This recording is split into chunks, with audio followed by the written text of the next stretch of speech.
naat ya bahasa kitanya itu sifat. Kalau man'ut artinya yang disifati. Jadi kalau ada ungkapan rumah yang bagus, nah yang bagus itu namanya sifat. Nah rumahnya yang disifati. Mudah ya. Nah cuma nanti diganti dengan bahasa Arab istilahnya ya naat ya naatun atau man'ut. Naat dan man'ut. Atau istilah lainnya sifat mausuf. Ya terserahlah ya, untuk awal-awal kita pakai istilah sifat dan yang disifati juga nggak ada masalah. Kita lihat langsung contoh biar lebih mudah. Zaidun rajulun salihun. Zaid adalah seorang laki-laki yang soleh. Zaidun dirofa sebagai apa? Mubtada. Rajulunnya ada mubtada, ada khobar. Nah, rajulun ini khobar. Jadi kita lagi ngomongin tentang Zaid. Zaid itu adalah seorang laki. Cuma kita mau ngasih sifat nih, bahwasanya seorang laki-laki yang soleh. Nah, solihun itu namanya sifat atau istilah nahwunya tadi naat. Kemudian naat saja. Kemudian rajulnya adalah yang disifati atau istilahnya apa? Man'ut. Ya. Nah, nanti dalam penggunaannya nanti ada hukum-hukumnya. Tapi untuk tahap ini kita pahami dulu apa itu naat man'ut. Ya. Jadi yang belakang itu sifatnya, yang depan yang disifati. Zaidun rajulun soleh. Di situ ada keterangan kata soleh adalah naat atau sifat. Kemudian rajulnya adalah man'ut atau yang diberi sifat. Kemudian di sini ada aturan naat dan man'ut itu harus sesuai dalam 4 hal. Harus sesuai dalam berapa hal? 4 hal. Yang pertama kecocokan dalam hal i'rabnya. Ya, i'rab sudah kita bahas, yaitu perubahan harokat akhir. Jadi kalau man'utnya rofa ikut rofa, jar ikut jar, ya nasab ikut nasab. Kita lihat rajulun salihun, rajulin salihin, rajulan salihan. Jadi yang namanya sifat atau man'ut itu hanya pengikut saja, ngikut saja depannya gitu ya. Ya kan, rofa ikut rofa, nasab ikut nasab, jar ikut jar. Jadi dalam hal i'rabnya harus sama antara naat dan man'ut. Dari sisi jenisnya, mudzakkar atau muannasnya juga harus sama. Rajulun salihun, lelaki yang soleh. Kalau wanita yang soleh harusnya apa?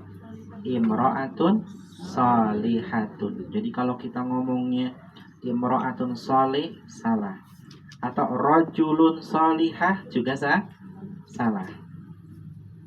Kalau kita lihat orang kan laki-laki salih, ada perempuan salihah. Nah ini artinya dari sisi jenisnya mudzakkar muannasnya harus sama. I'rabnya harus sama. Ingat ya kita kalau bicara i'rab berarti harokat. Nah jenisnya mudzakkar muannasnya sama. Kemudian nomor 3 harus sesuai dari sisi adatnya, yaitu masalah jumlah, apakah mufrad, musanna ataupun jamaknya. Makanya pelajaran ini juga sama, tidak bisa dipelajari kecuali pelajaran sebelumnya sudah dipahami. Ya. Misalkan rajulun salihun. Rajulun salihun. Tidak semua teks diharokati ya, karena sudah lewat pelajarannya. Rajulun salihun. Nah, kalau yang musanna apa? Rajulani salihani. 2 laki-laki yang saleh. Rajulani salihani. Kemudian banyak laki-laki, rijalun salihuna. Jamak apa namanya? Salihuna. Mudzakkar salim. Ya, depannya rijal, jamak taksir, enggak ada masalah. Yang penting adalah maknanya sama-sama jamak. Rijalun salihuna. Yang kedua tadi rajulani salihani. Nah ini yang ketiga ya, dalam adatnya harus sama antara depan belakang, antara naat man'ut. Kemudian dari sisi ta'yinnya. Nah kalau ta'yin ini materi baru ya. Jadi di samping belajar naat man'ut langsung saya masukin ini masalah bab ta'yin. Jadi nggak ada pendahuluan di depan. Nah dalam hal nakiroh dan ma'rifahnya itu juga harus sama. Nah, sekarang apa yang namanya nakiroh, apa itu ma'rifah? Nah, kita baca ya. Nakiroh adalah kata yang menunjukkan makna umum, tidak menunjukkan kepada sesuatu yang sudah tertentu. Tandanya tanpa diberi al pada awal kata, jadi nggak ada alnya. Kita pun sebuah kitab. Misalkan saya ngomong, aku melihat sebuah kitab. Nah, sebuah kitab ini adalah kata umum.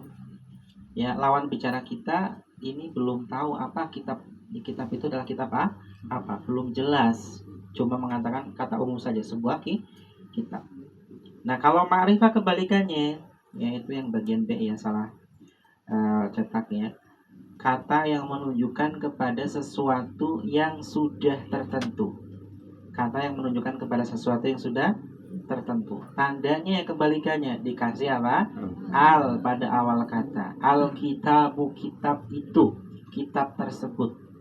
Misalkan saya mengatakan ya, kitab itu ada 100 halaman.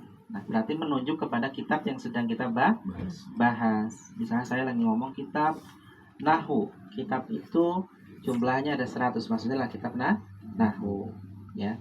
Alkitab dikasih al. Ya, kitab yang dimaksud di sini adalah kitab yang sedang dibahas dalam pembicaraan. Ya. Misalkan saya ngomong fil baiti rajulun.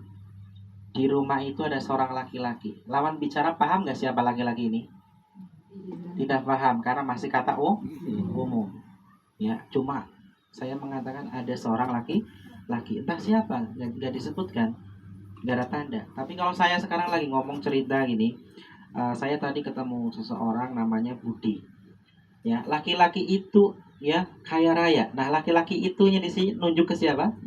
Ke Budi. Nah, inilah yang dalam bahasa Arab nanti laki-laki itu pakai al.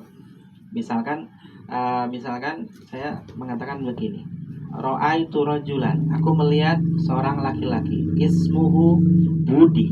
Namanya Budi. Ar-rajulu ghaniyun jiddan. Laki-laki itu kaya sekali. Nah, ar-rajul ini bukan sembarang laki-laki tapi sudah nunjuk kepada orang tertentu, yaitu yang bernama Budi. Jadi dalam pembicaraan terlihat ada konteksnya di sana. Nah, makanya kita artikan kitab itu. Demikian pula nama orang juga dihukumi ma'rifah karena sudah menunjukkan kepada orang tertentu, meskipun tanpa al. Ya, walaupun nggak ada alnya, kalau nama orang sudah nunjuk nggak ke orang tertentu? Sudah ya. Muhammad berarti kan udah jelas Muhammad. Ya, Fatimah, Aisyah, sudah jelas itu. Beda kalau seorang wanita, seorang laki-laki, masih umum ini. Kalau sudah Fatimah, Muhammad sudah khusus, sudah tertentu. Nah, ini yang namanya ma'rifah.